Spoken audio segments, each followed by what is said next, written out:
Bonjour à tous et bienvenue dans cette nouvelle vidéo. Aujourd'hui, nous allons poursuivre le calcul du ferrillage de notre poteau qu'on a débuté dans la vidéo précédente. Donc aujourd'hui, il est question de procéder à l'interprétation des résultats. OK? Donc avant de commencer, je vais vous demander de vous abonner si ce n'est pas encore fait. Voilà, de liker la vidéo, mais également de la partager autour de vous. OK, donc pour interpréter les résultats, nous allons commencer par exemple par poteau résultat. OK, et là, qu'est-ce que vous avez? Vous avez le diagramme d'interaction entre la force axiale et le moment. OK, donc vous voyez, ça c'est l'enveloppe de stabilité du poteau.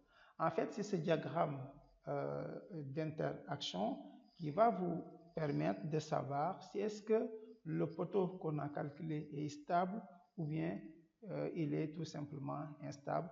Pour le connaître, il faut interpréter voilà, ce diagramme. Donc là, vous voyez une flèche verte ici. Maintenant, cette flèche verte-là, tant qu'elle est dans cette enveloppe de stabilité, ça veut dire que votre poteau est stable et résiste aux charges appliquées. OK?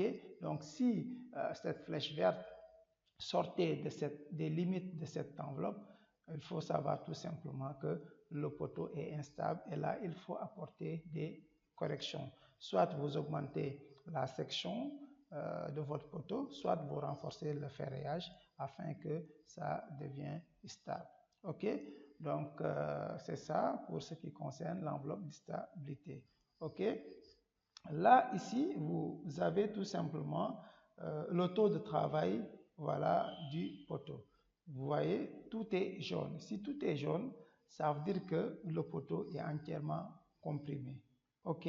Si tout est jaune, ça veut dire que le poteau est entièrement comprimé. Donc, il n'y a pas de jaune tendu. OK? C'est ce que ça représente.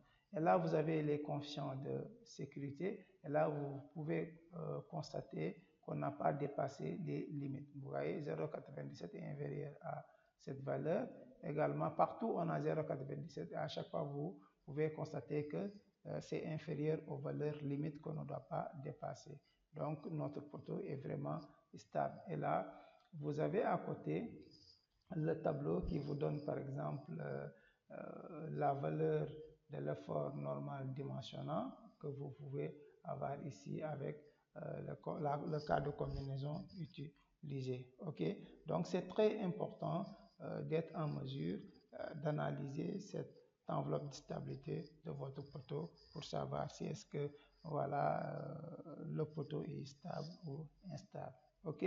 Là, dans le ferrillage, vous pouvez voir qu'on a, disons, les armatures sont doublées au niveau de ces faisceaux. Là, c'est tout simplement des options de calcul. Je vais d'abord vous montrer le résultat du poteau ferrillage. Comme ça, on doit l'exploiter ensemble. Regardez ici. Donc, ces armatures doublées au niveau des faisceaux, vous voyez, voilà, vous voyez, on a deux armatures. Donc là, c'est tout simplement au niveau des options de calcul que vous pouvez corriger ici. Donc, vous voyez ici, option de ferrillage. Vous rentrez dans option de ferrillage et là, par exemple, principal, vous avez ici nombre max de barres dans les faisceaux. Vous voyez, c'est actuellement 2. C'est pour cela que dans les résultats, vous avez eu 2 barres au niveau des faisceaux. Donc là, je mets 1, n'est-ce pas? Après, il faut mettre OK et relancer les calculs. Mais je vais en profiter pour vérifier tout simplement les autres options de ferrillage. Par exemple, pour le ferrillage transversal, là, ça concerne les cadres. Voilà, vous avez plusieurs types de cadres ici. Vous pouvez faire le choix.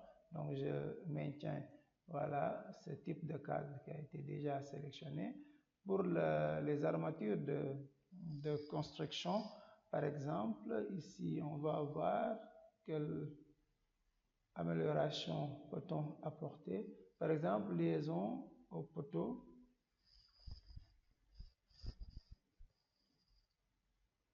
supérieur. Là, par exemple, vous pouvez l'activer. Voilà, ensuite, là, je peux mettre tout simplement OK pour enregistrer ce résultat. Après, il faut actualiser les calculs en relançant ici. Voilà. Donc là, c'est le plan d'exécution. Vous cliquez ici, regardez. Et là, vous revenez ici sur votre élément. Vous pouvez faire un zoom pour visualiser le résultat. Vous voyez qu'on n'a plus maintenant, voilà les deux barres qu'on avait au niveau des faisceaux. Et là également, les armatures sont prolongées pour se lier au étage supérieur. OK? Donc vous voyez, voilà des modifications comme ça que vous pouvez apporter pour améliorer tout simplement le résultat que vous avez obtenu. OK? Là également, vous pouvez voir ici pour ce qui concerne les barres principales. Donc vous avez ici HA400. Là, HA400 pour les barres principales. Si vous voulez avoir HA400, là c'est HA500 hein, qu'on a utilisé pour les barres principales. Et là, pour les barres transversales, HA400, etc. Et là, vous avez les diamètres. Ici, on a le diamètre Φ14 et là, on a des diamètres Φ6. OK? Donc, voilà, avec le nombre. Si vous voulez changer ici les HA500, HA400 également, c'est faisable. Il suffit tout simplement de venir sur option de calcul. Et là, sur les options de calcul, regardez, c'est tout simplement les barres longitudinales. Regarde, ici, au lieu d'avoir 500, vous changez à 400.